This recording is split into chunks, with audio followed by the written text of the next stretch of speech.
What's happening around the world? And what's happening here at home?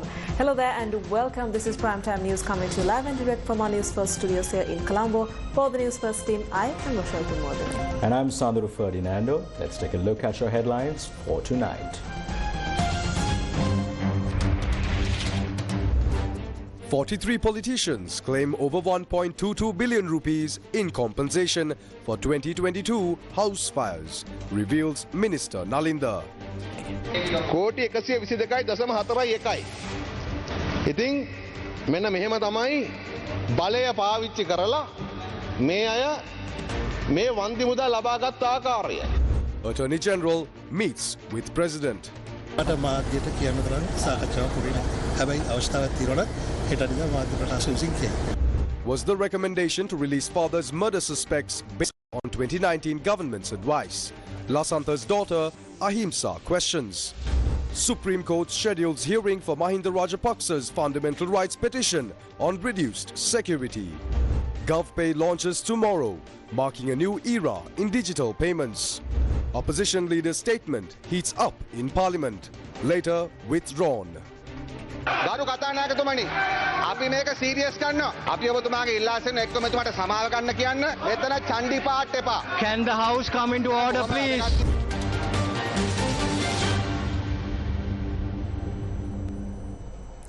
In your top story for tonight, it was revealed in Parliament today that 43 members of Parliament received over rupees 1.22 billion in compensation for damages claimed to have been caused to their homes during the Aragalia period. The disclosure, including the names of the MPs and the amounts received, was made by Minister of Health and Mass Media, Dr. Nalinda Jayatissa. ධම්ම මේ කියන්න යන්නේ කරු නියෝජ්‍ය කාර්ක සභා සභාපතිතුමියනි.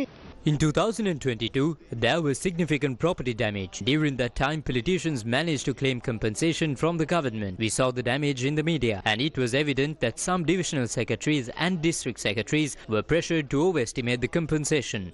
Typically, even in the course of natural disasters, the maximum compensation for property damage is 2.5 million rupees, which is rarely granted. However, let's see how those in power managed to claim compensation using this property damage. I will read out the names and the amounts they received.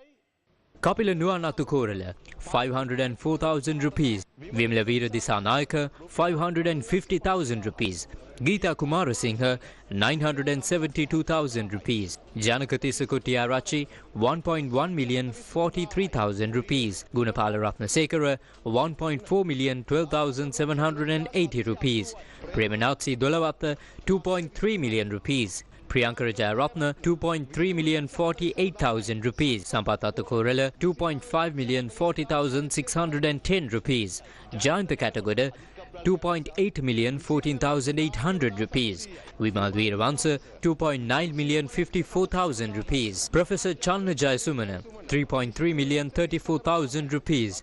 Akhile Lavala, 3.5 million 54,250 rupees. Chamal Rajapaksa, 6.5 million 39,374 rupees. Chandumavira Kodi, 6.9 million 48,800 rupees. Ashoka Priyanta, 7.2 million 95,000 rupees. Samanpriya Herat, 1 million 520,000 rupees. Janaka Bandar Thendakon, 1 million 550,000 rupees. Rohita Begunawardana, 11 million 640,000 rupees. Dr. Sita Arambepula, 13 million 780,000 rupees. Sahan Pradeep, 17 million 130,000 rupees. Shehan Semasinghe, 18 million 510,000 rupees. Indikanu Rudda, 19 million 550,000 rupees. Milan Jaitilaka, 22 million 300,000 rupees. Dr. Ramesh Patirana, 28 million 100,000 rupees. Duminda Disanayaka, 28 million 800,000 rupees. Kanaka Herat, 29 million 200,000 rupees. DB Herat, 32 million 100,000 rupees. Prasanna Ranavira, 32 million 700,000 rupees. WD Veerasinghe, 37 million 200,000 rupees. Shanta Bandara, 39 million 100,000 rupees. SM Chandusena, 43 million 800,000 rupees. Sanat Nishanta, 42 million 700,000 rupees. Sripala Gamlat, 50 million 900,000 rupees.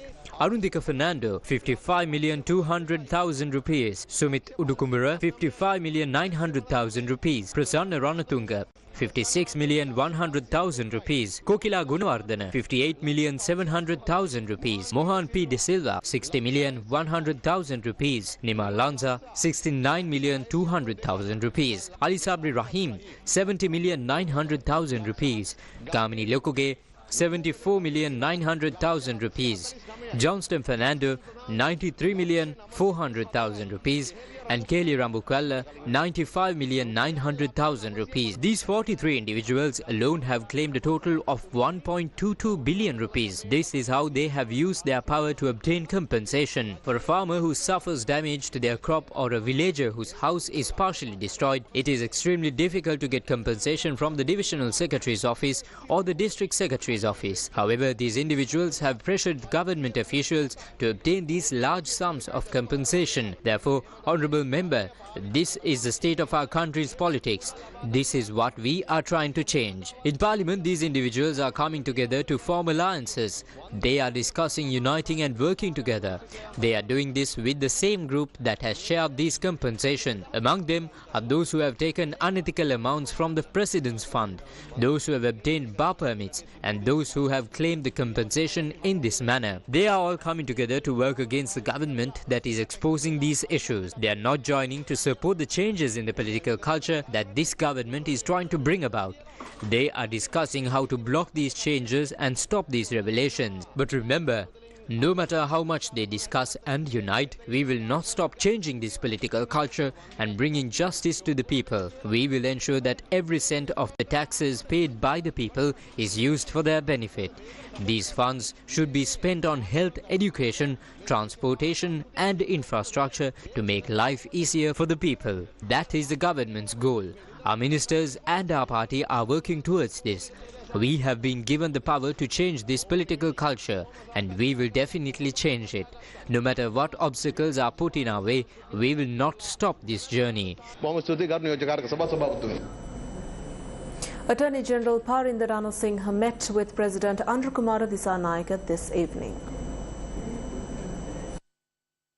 A controversial situation has arisen regarding the Attorney General's recommendation to the Director of the Criminal Investigation Department concerning the 3 suspects in the murder case of journalist Lasantha Wickrematunge. The Attorney General's recommendation stated that there would be no further legal action against the suspects Prem Ananda Udalagama, Domthisa Siri Sugathapala and Prasanna Nanaikara. In light of this controversy, the Attorney General met with the President this afternoon. The Attorney General arrived at the President's office around 2 p.m. and left at around 5 p.m. When asked about the discussion by journalists, the Minister of Justice and National Integration, Harshana Nanaikara, responded.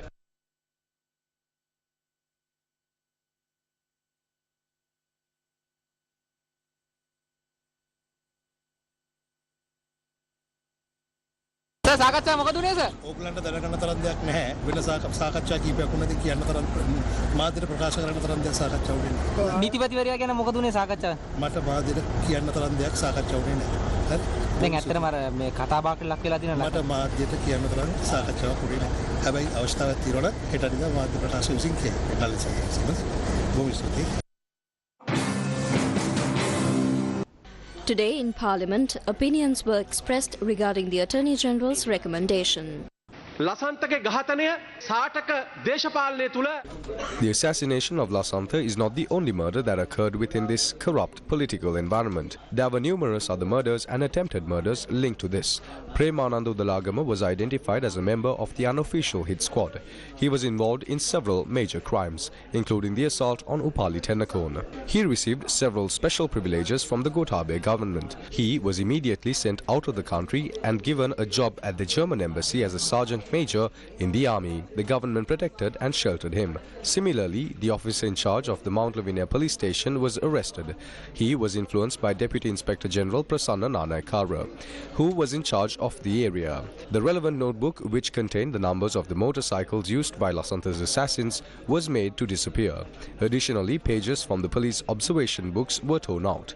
Despite these efforts, some witnesses and evidence were found. Years later, Sugathapala, under the pressure from the Deputy Inspector Inspector General Prasanna Nanayakara tore out the pages but had photocopied his notes beforehand. The Criminal Investigation Department managed to find these copies, which are valid secondary evidence. Given all this, today, Honourable Speaker, it is clear that there are two individuals here who can be charged with the serious offence of concealing evidence necessary for a murder investigation. Additionally, Lasantha's driver was later abducted and threatened, and there is evidence linking individuals to this act. Therefore, Honourable Speaker, it is essential to state clearly that the Attorney General's Department has sufficient evidence to bring charges before the High Court.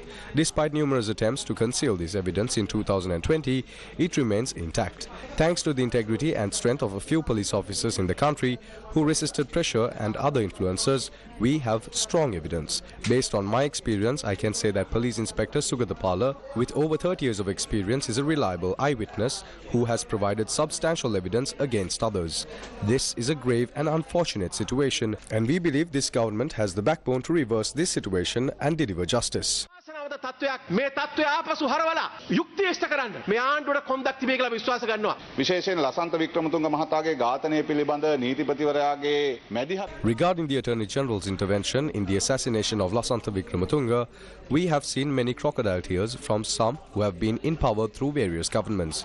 As the National People's Power Government, we have clearly stated that we will establish the rule of law and ensure justice. We will take legal action against those responsible for injustices and government-perpetrated murders, expose these crimes and punish the perpetrators. Today, discussions are being held with the CID officers, the Attorney General and the President regarding the ongoing investigations and the situation in the country. The government will not interfere in any decision to free or pardon these murderers. We firmly state that we will not allow these criminals to be freed. මැදිහත් වෙන්නේ නැහැ මේ අපරාධකරුවන් නිදහස් වෙන කටයුතු කරන්න ඉඩ දෙන්නේ නැහැ කියන කාරණේත් බොහොම වගකීමෙන් කියනවා.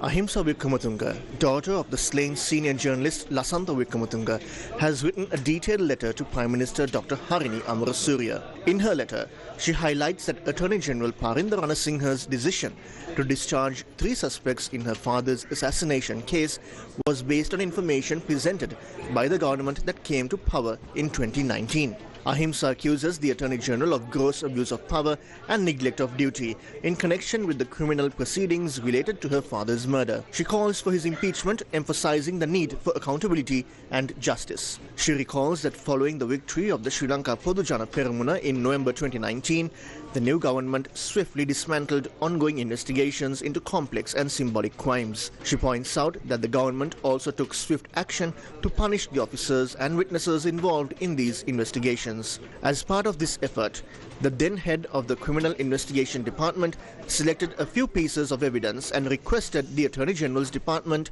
in 2020 to discharge all suspects and conclude investigations. Ahimsa notes that the then Attorney General Dapula de Oliveira, aware of the government's intentions, instructed his officers to reject the CID's request and withhold a formal response, thereby preventing further action until the investigations could resume. Extract from letter.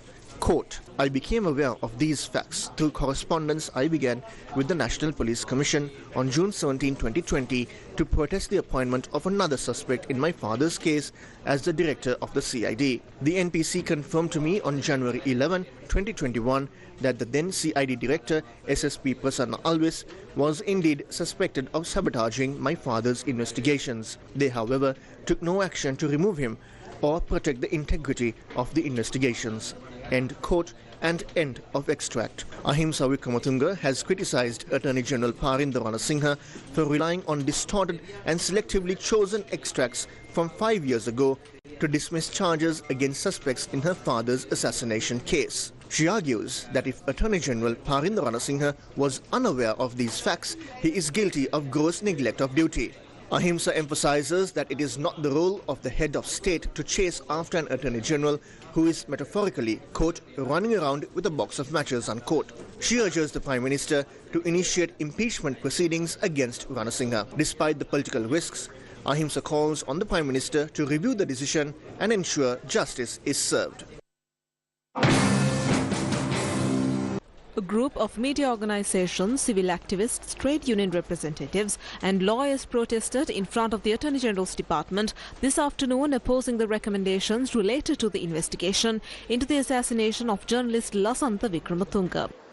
ඒක ගැන අපිට ලොකු අවිශ්වාසයක් තියෙනවා. මෙහි කලින් Previously, these 3 suspects were remanded based on a decision by the Attorney General's Department. When they applied for bail, the Attorney General's Department strongly opposed it. For years, this case was shelved and forgotten. Suddenly, the Attorney General has decided that there is no basis for charges against these 3 individuals. We have significant doubts about this decision.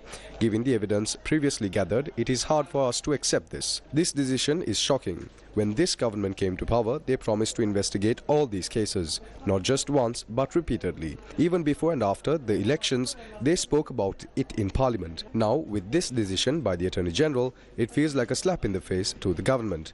We are waiting to see what the government will do about this. The protesters demanded a discussion with the Attorney General's department.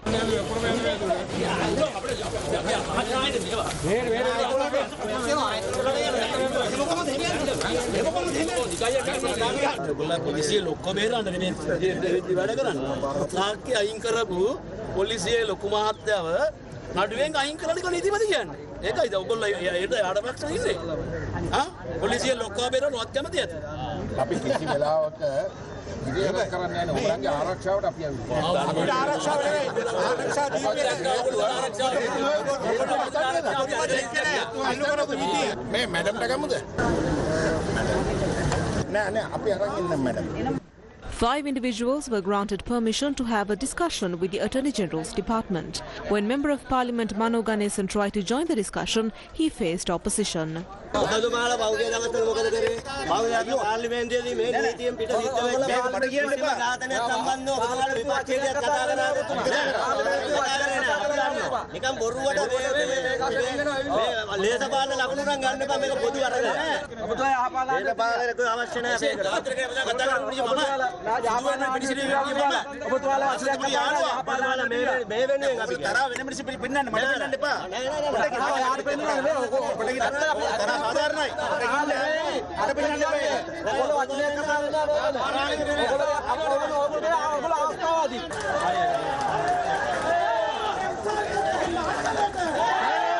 After the discussion at the Attorney General's department, Tharinda Jayawardena, chairman of the Young Journalists Association, expressed his views. We went to hand over a letter to the Attorney General. Senior State Counsel Kanishka came to meet us. We explained our request clearly. Lasantha Wickrematunga's brother also explained his request. The Attorney General's department gave us the same response. We are not obliged to explain our reasons to you. If you want, you can go to court and challenge this order. We will explain our reasons to the court. But we are not obliged to explain them to you. We urge the government to immediately establish an independent prosecutor's office. There is no problem with the Attorney General's department advising the government, but we need an independent office to file cases and oversee these investigations. News First with the people. Marking a new era in digital payments, GovPay will be launched tomorrow. This initiative is a fundamental step towards the digitalization of government services. Newsfirst conducted an inquiry regarding this development.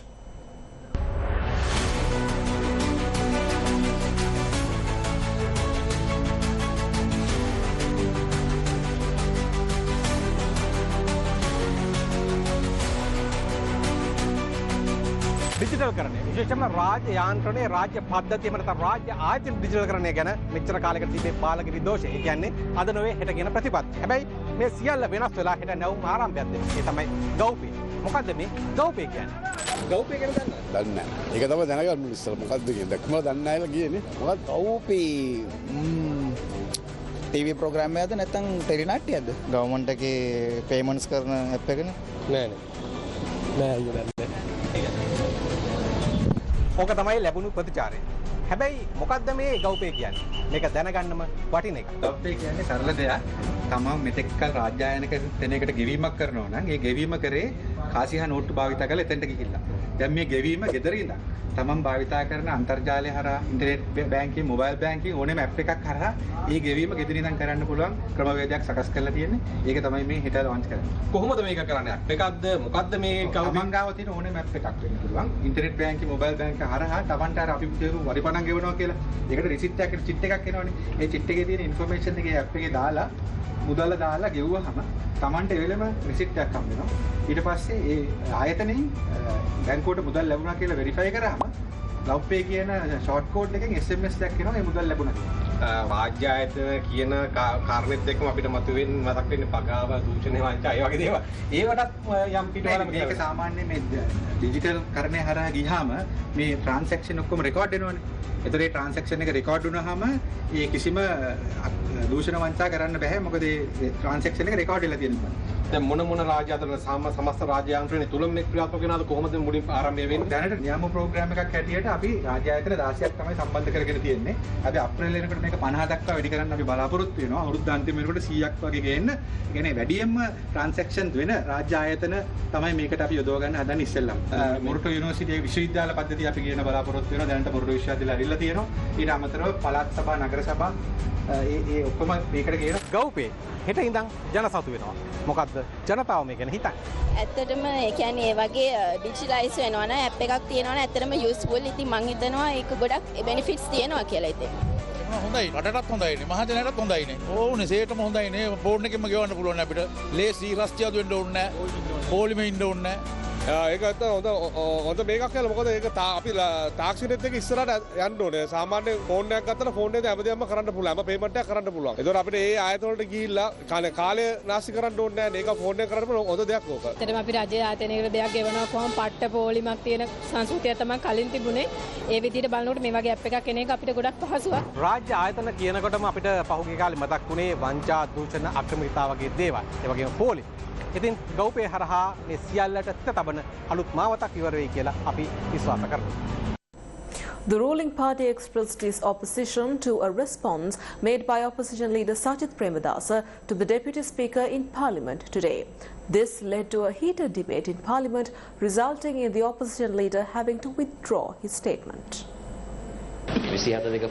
Honourable Speaker, before I ask my question under Standing Order 27.2, I have an important question for the Honourable Prime Minister regarding the actions being taken in the investigation of Lasantha Wickrematunge's assassination. I will not discuss any recent events here because I believe it would be inappropriate to debate them at this time. Honourable Leader of the Opposition.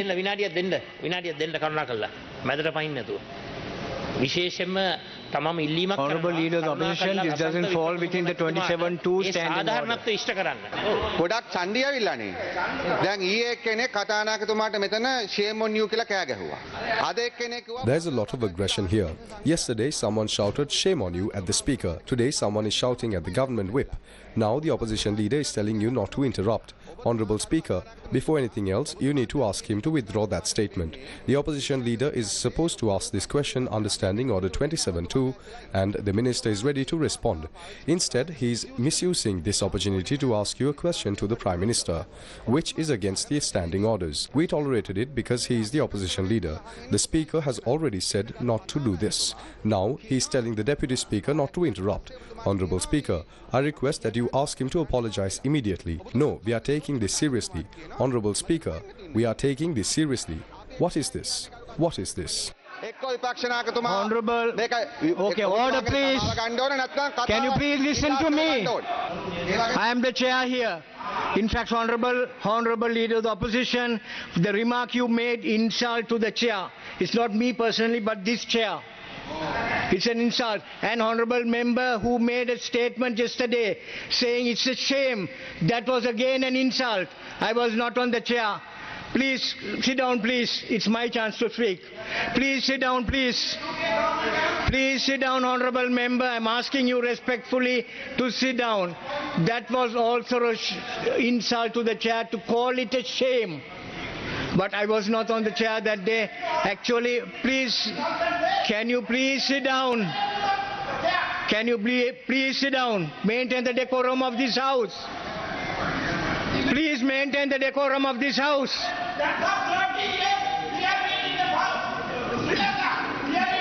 I will have to call upon the Sergeant at Arms to remove you from the house.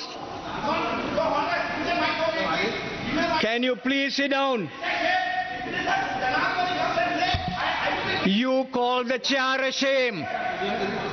You call the chair a shame, and you cannot say hereafter. I wasn't there at that time, but I would have taken that action.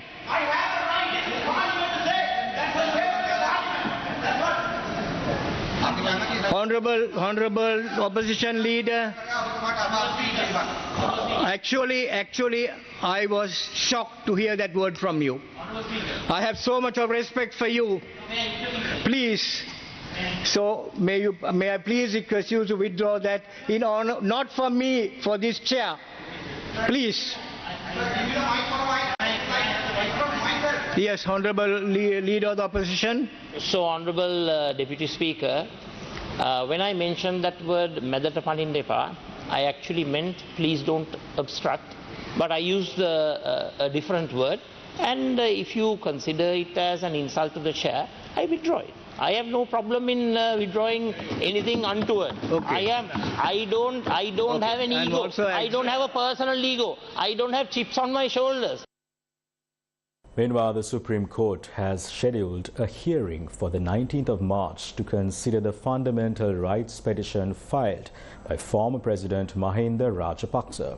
He claims that his fundamental human rights were violated due to the reduction of his security detail without a proper assessment.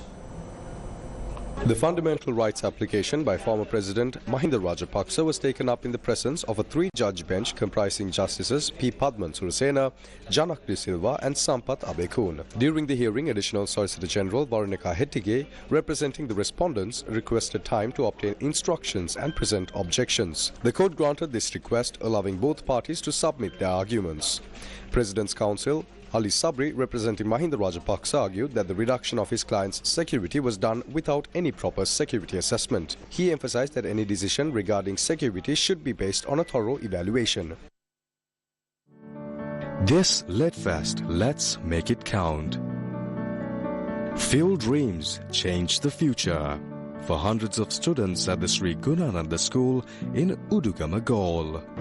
Drop your books at the Gammat the Book Drive. Let's turn the page together from the 6th to the 9th of February, the Gum at the Give a Book project at the Galle Lit Fest. Sri Lankan Airlines introduced Yana, an artificial intelligence-powered chatbot. Sri Lankan Airlines is presenting a game changer with the introduction of Yana, an artificial intelligence powered by chatbot. Yana is set to transform customer support and the way passengers interact with the airline by leveraging advanced AI and natural language processing technologies to intelligently assist with a wide range of passenger inquiries. With this launch, Sri Lankan Airlines reaffirms its commitment to being one of South Asia's most innovative and customer-focused airlines. Experience Yana firsthand by visiting www.srilankan.com. The Sri Lankan Navy assisted to bring ashore 2 ill fishermen in the southern and eastern coasts. The Sri Lankan Navy brought ashore an ill fisherman who was in critical condition aboard a local multi-day fishing trawler south of the island about 43 nautical miles off Galle. Upon being brought ashore, he was transferred to the National Hospital Galle for medical attention today. The Sri Lanka Navy also responded to bring ashore an injured fisherman and transfer him to the General Hospital Trincomalee for urgent medical attention today. Reportedly, the fisherman with hand injuries was aboard a multi-day fishing trawler on the high seas off the east coast of Trincomalee, and the Maritime Rescue Coordination Centre Colombo coordinated the retrieval of the injured fisherman with the assistance of a bulk carrier.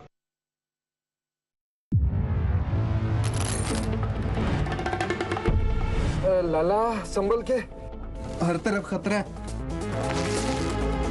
देख के भाई एक गलती और game over.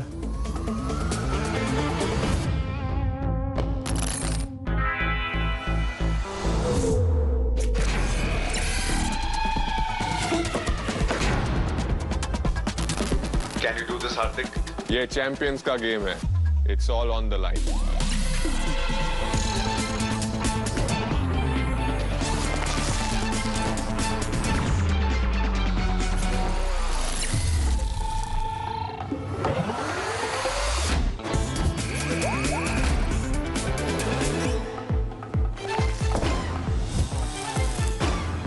Hey, the president is here. Competition, maza aayega. This is the ICC Champions Trophy. From 19th onwards, watch live on TV1.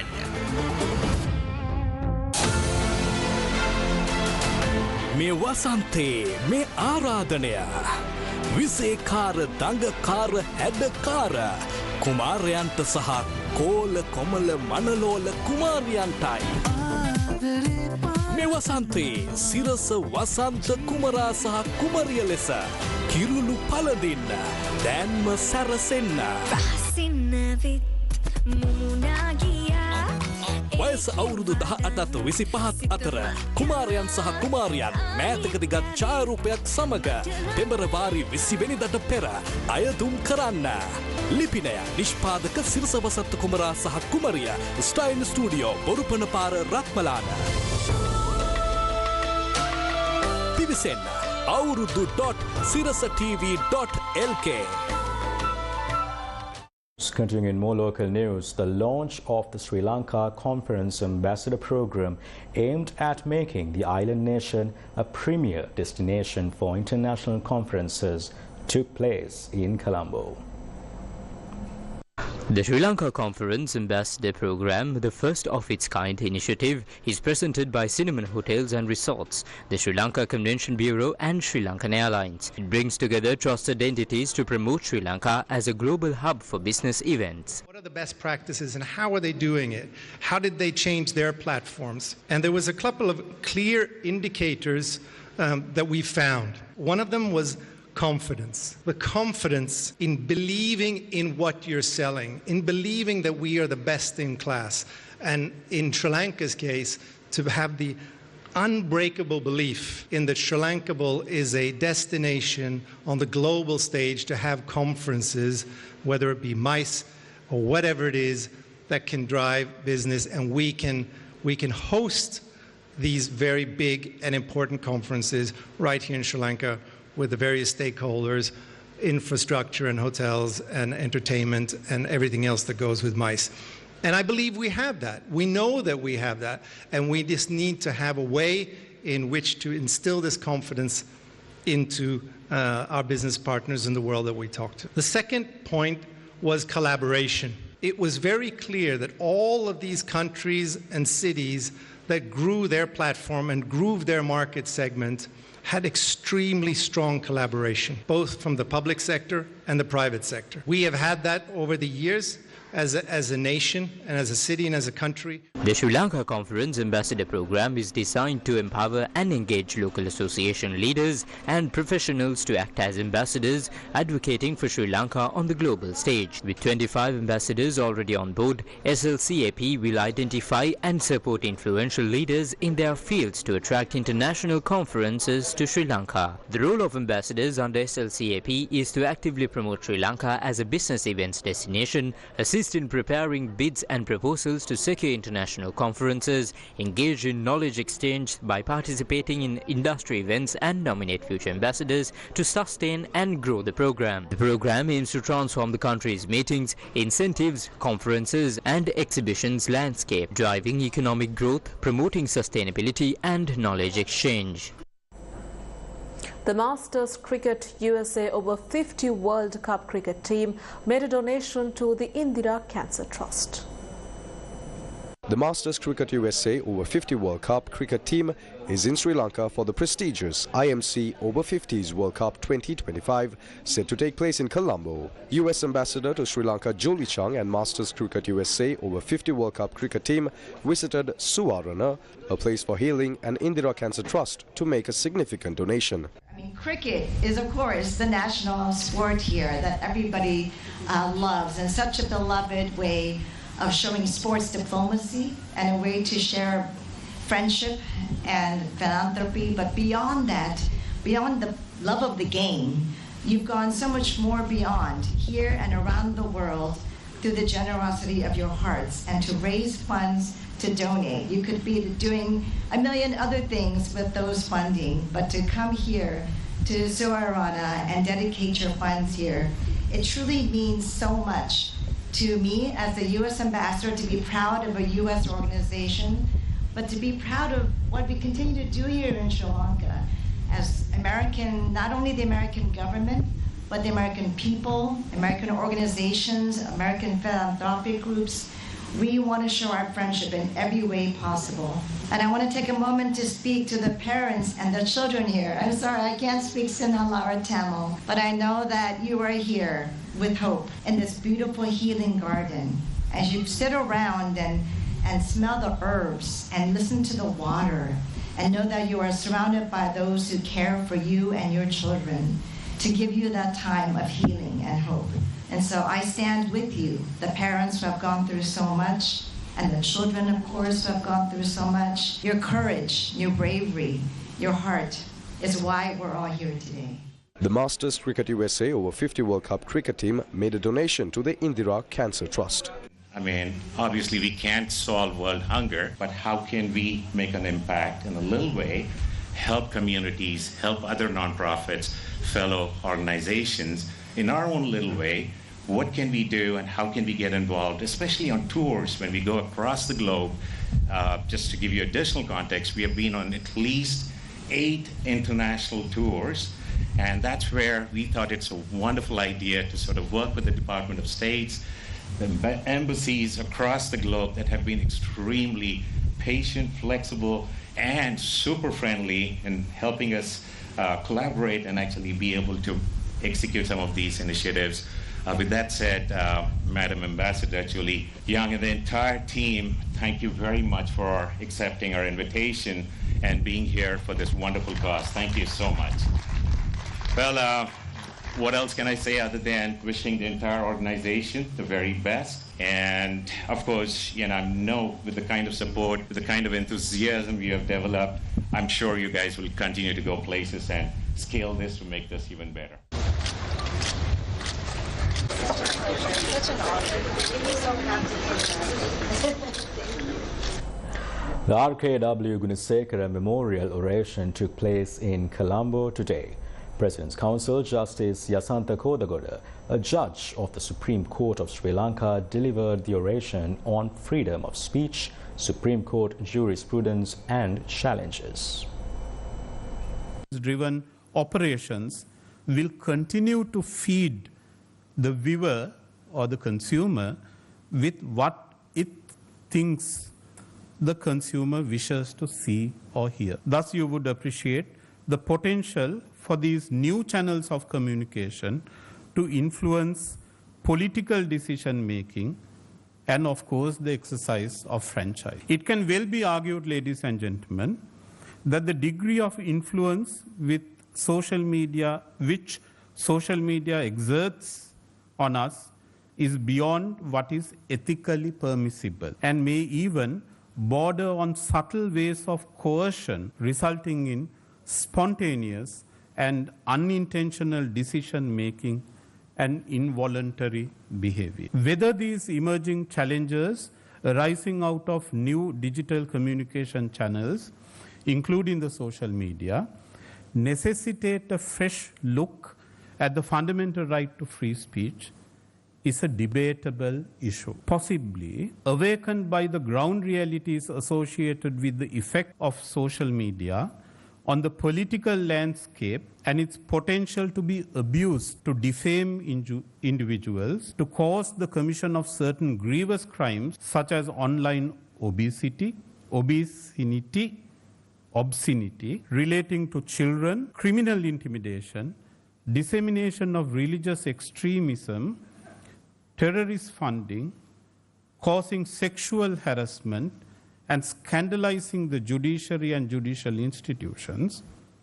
The previous parliament, not long ago, enacted the Online Safety Act number 9 of 2024. Sri Lanka, ladies and gentlemen, does not stand alone being the first or the last country to enact similar legislation. This new statute, ladies and gentlemen, has attracted to it considerable controversy and debate. The debate surrounds primarily on several factors. First, whether or not the Online Safety Act comes within the scope of Articles 15.2, 15.7 and 15.8 of the Constitution, which provides the only constitutionally permissible ways in which the exercise of the fundamental right to free speech could be restricted. Second, whether or not the Parliament during the committee stage of that legislation enactment process took into consideration comprehensively the determination of the Supreme Court, which considered the constitutionality of the corresponding bill. Third, whether the Act would lend itself to law enforcement related abuses or enforcement overreach affecting the legitimate exercise of the right to free speech. And fourth, whether the law as it stands now instills in the public a chilling effect which would result in prior restraint or self-censorship. In this regard, ladies and gentlemen, I must publicly acknowledge the recent initiative taken by the incumbent government to bring in an amendment or a series of amendments to the Online Safety Act so as to hopefully make it compatible with human rights norms and standards. I thank you, ladies and gentlemen, for the patient hearing.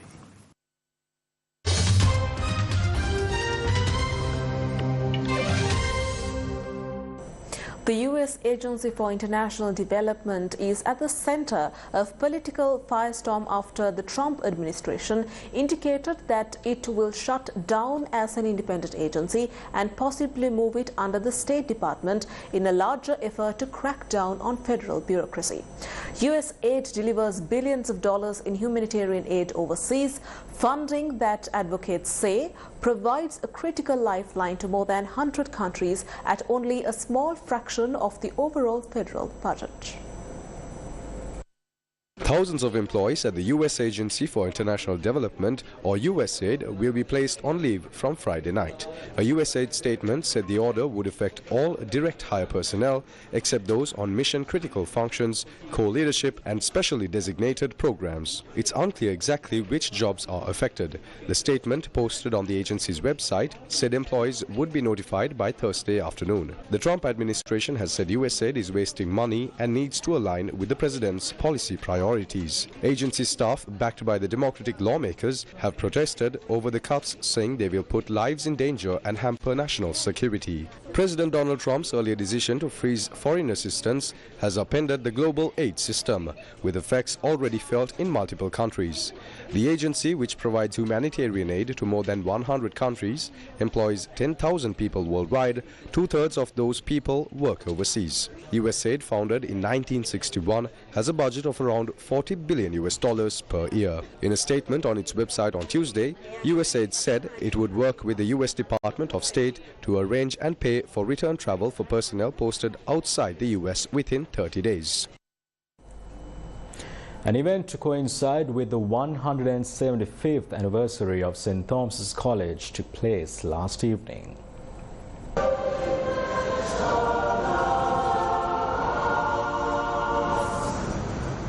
A choral evensong to inaugurate the 175th anniversary of St. Thomas's College, Mount Lavinia, was held last evening in Colombo. The event took place at the historic Christ Church in Mutawal, a venue steeped in tradition and significance.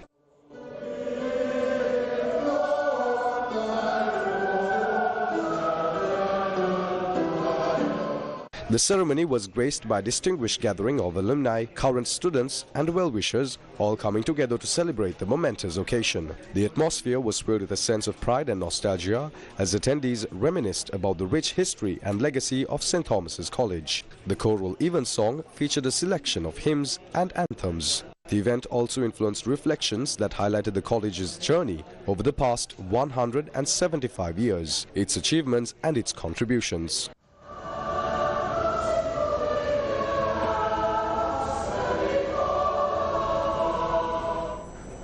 The Galle Literary Festival kicked off at the Galle Fort today.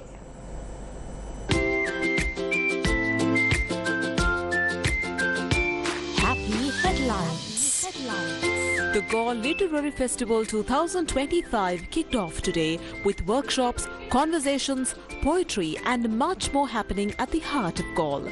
As celebrated authors lead immersive sessions, visitors enjoyed a day full of engaging events and creative exchanges. The Gum at the Give a Book project also kicked off its first day at the Galle Literary Festival, drawing an inspiring response from authors and visitors with book donations of various genres and languages. All books collected through the project at the Galle Litfest 2025 will be gifted to the library at Sri Gunananda School in Udugama, Galle, a facility built by Gammatha. The Galle Literary Festival will continue until Sunday, the 9th of February. Happy headlines. And with that, we wrap up news for tonight. Thank you for joining us. Good night. Good night.